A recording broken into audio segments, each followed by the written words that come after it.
everyone, I'm Mrs.Zeoxin and welcome back. Today we're doing The Sims 4 CAS. This is part of this little series I have going on my channel where I take random things, whether it be TV shows, songs, whatever, to inspire me. Since it is October now, I decided to do a spooky one. And so I chose the song Dracula's Wedding, which if you haven't heard it, go listen to it. It is by, let me figure out who it's by.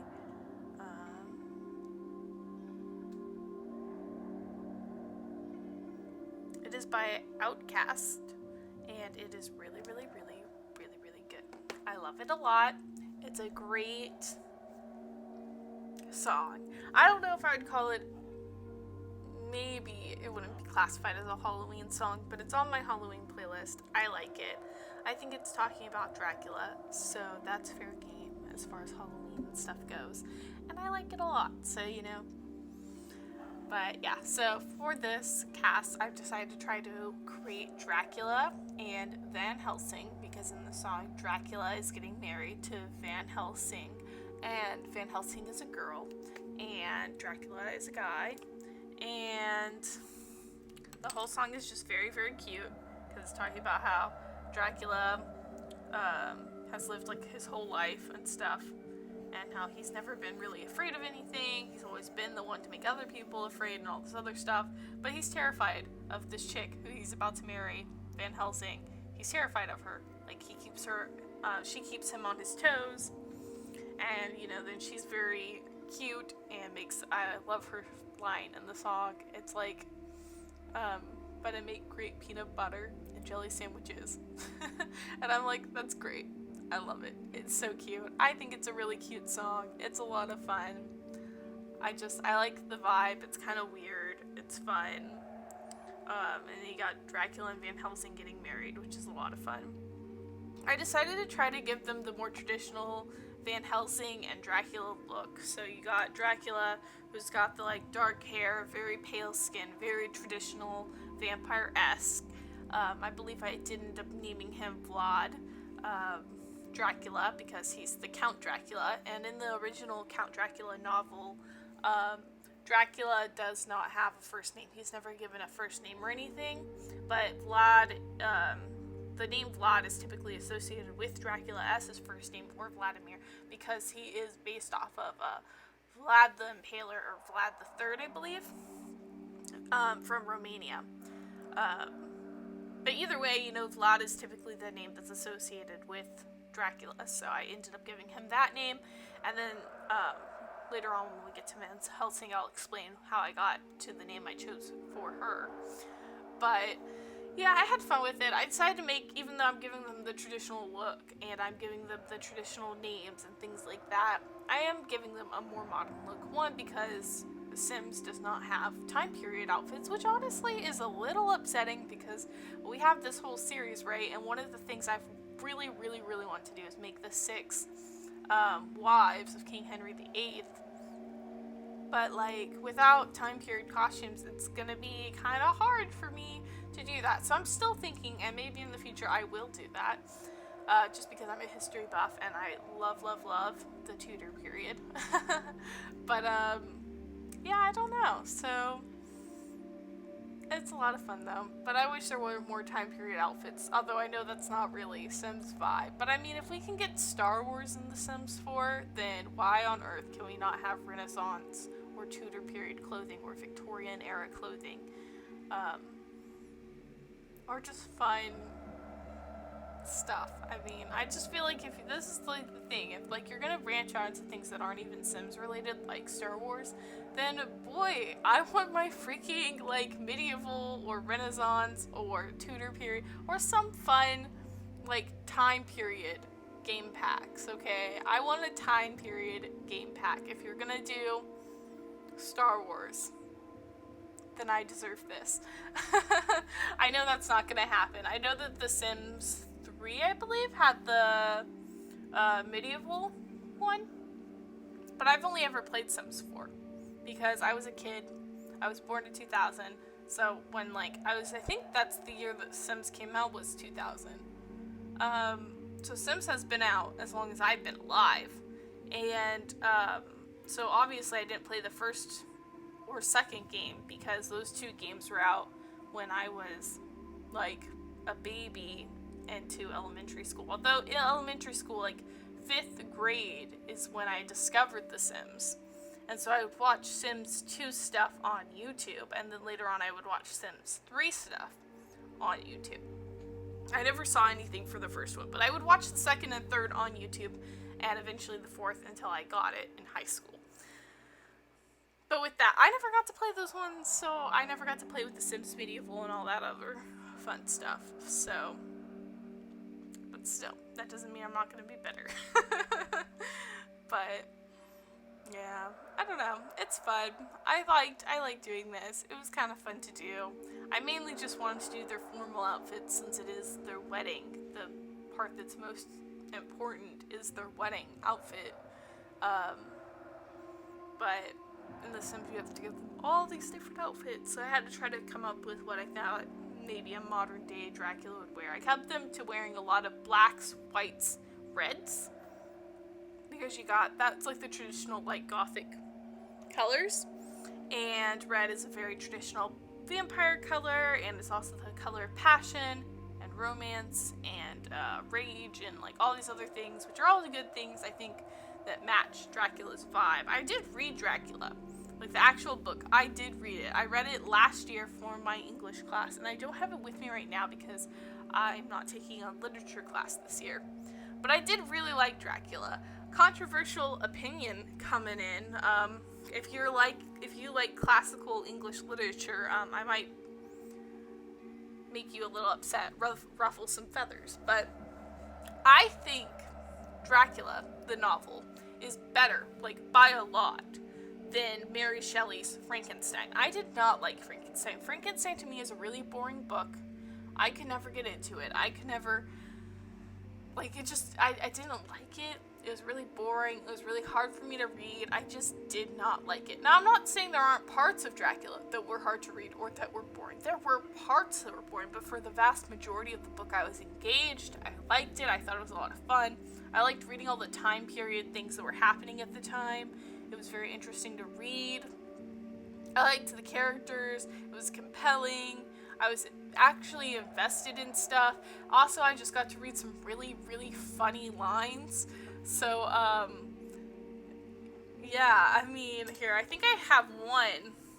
I'm gonna have to check my phone to find it. But one of the things I think I posted in my Instagram story on my personal account about the Dracula book.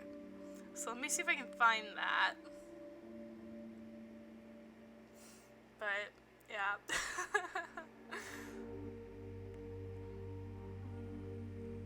Let's see. Yep, here it is, okay. Van Helsing went about his work systematically, holding his candle so that he could read the coffin plates, and so holding it that the sperm dropped in white patches, which congealed as they touched the metal. He made assurance of Lucy's coffin, another search in his back as he took out the turn screw. So that's one part of it. But the thing that I thought was interesting is I did not know. So sperm is what he uses. I didn't know that the wax dripping down the side of the candle is called sperm, or was at one point in the 1800s, because that's when it was written. It was written in the 1800s. I didn't know they called it sperm, and I read that and I was like, excuse you? I don't know how to feel about that. I thought that was really funny. I know some of you guys are not going to find it very, like, interesting. It would be like, okay, big deal. But I didn't know it was called that, and so I thought it was really, really funny. Yeah. I liked reading Dracula, though. So, I mean, I know it's not everyone's favorite, and I know Mary Shelley's, what do you call it? Frankenstein is the big popular one, but I like Dracula, okay? We were also supposed to read Jekyll and Hyde, but we didn't get around to it, so I didn't get to form an opinion on that, although I think the concept of Jekyll and Hyde is pretty cool, and I have listened to the Broadway musical of it. Here's where I was talking to my boyfriend at this point. I was like, what is his name? Because I couldn't remember if Vlad was actually his name or not.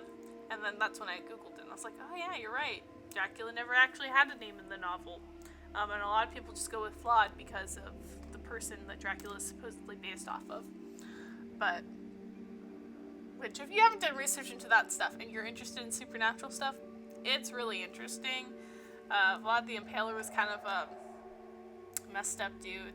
If you like classic English literature, maybe read Dracula. It's a good book. I liked it a lot. I mean, there's definitely some weird and slow parts of it, but if you're into classic English literature, it's not going to bother you. Like, it just won't.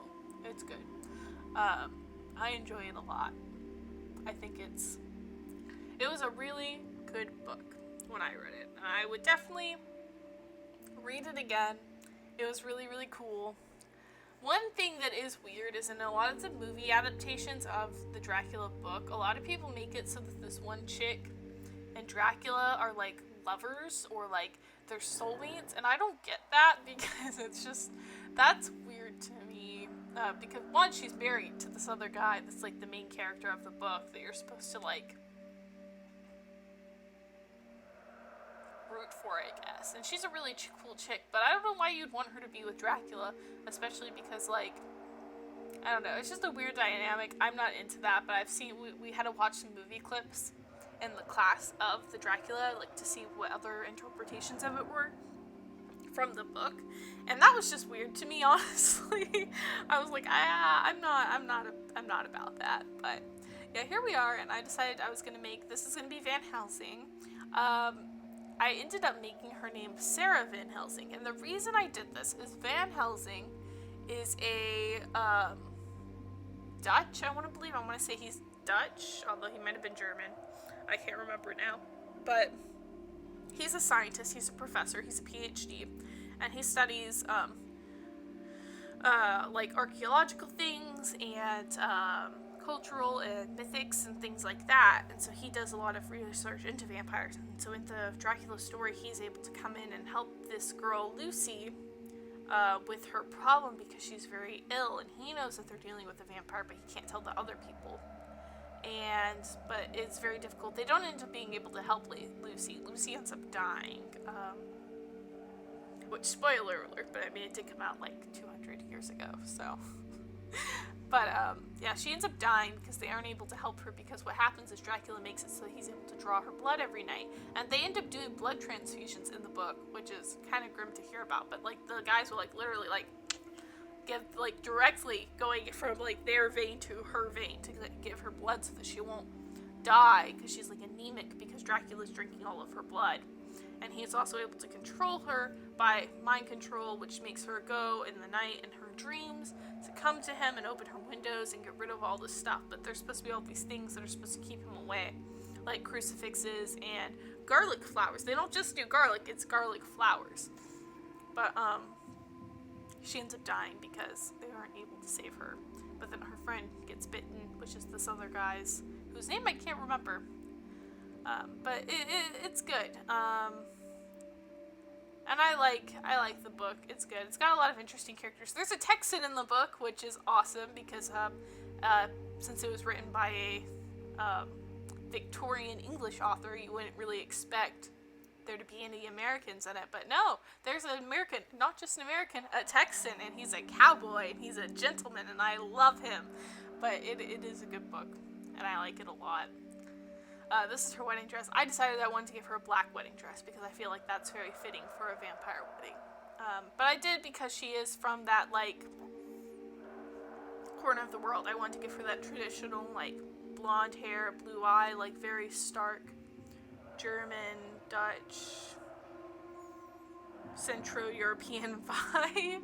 I really cannot remember where he's from. I'm sorry. My memory is not working right now, but I don't know, I wanted to give him that kind of vibe. It's very pretty. I like it a lot. For that kind of vibe, not him. But, Van Helsing is from there. More from Central Europe. Or Northern Europe. But he, either way, Van Helsing is typically depicted as a blonde with blue eyes. Or at least a blonde, you know, and he usually's got a pretty, stellar mustache. But he is typically depicted as blonde. And not to say that's the right depiction, I'm just saying typically he is. And so I thought it'd be fitting for me to depict her as blonde. I also want to keep her this very, not like super dark, but it's healthy, like tan, glowing skin, like more of like a softly tan, like she's been in the sun, because it really contrasts the fact that he has like this really dark hair, this like sickly white skin, these blood eyes, and then she's got these very soft features, like the very light blonde hair, the subtle blue eyes, and this healthy glowing skin. And so they like contrast each other, and she's got more of like a plump, round, like, you know, well built, curvy figure, and he's like almost sickly, thin. I don't know. I wanted them to have a very big contrast because he is like, their vampires are kind of anemic in a way, and they make their victims also anemic. And I don't know. I had fun with it. I thought it was a lot of fun. I enjoyed messing around with it a bunch. It was kind of fun finding all their outfits. But yeah, so I named her Sarah Van Helsing. And the reason I named her Sarah is because Van Helsing's first name is Abraham. He's Abraham Van Helsing. And Abraham means father of many because it's a traditional biblical character. And Abraham's wife in the Bible is Sarah. So I thought it'd be fitting to be, if we're doing a female version of Van Helsing, that her name would be Sarah. I thought that was fitting and very cute. I don't know if you guys will find it as fitting. There's not really a female version of the name Abraham, or at least not one that I thought made a whole lot of sense, and I thought this one has the same kind of story and background and significance as the name Abraham does, because Abraham is the father of Israel, and so therefore Sarah would be the mother of Israel, going to the Hebrew and biblical version of the name. And so for that, I think Sarah is a very fitting name for her. But yeah, I had a lot of fun though with building them. I thought they were very, very cute, and I love the song. I think it's really cute. You guys should definitely give it a listen because it's a lot of fun. It's a very interesting song. It's really cool. I might even see if there's a way I can link my playlist in the description, my Halloween playlist. I might make one on Spotify because I know it's easier to access Spotify playlist because mine is on Apple Music.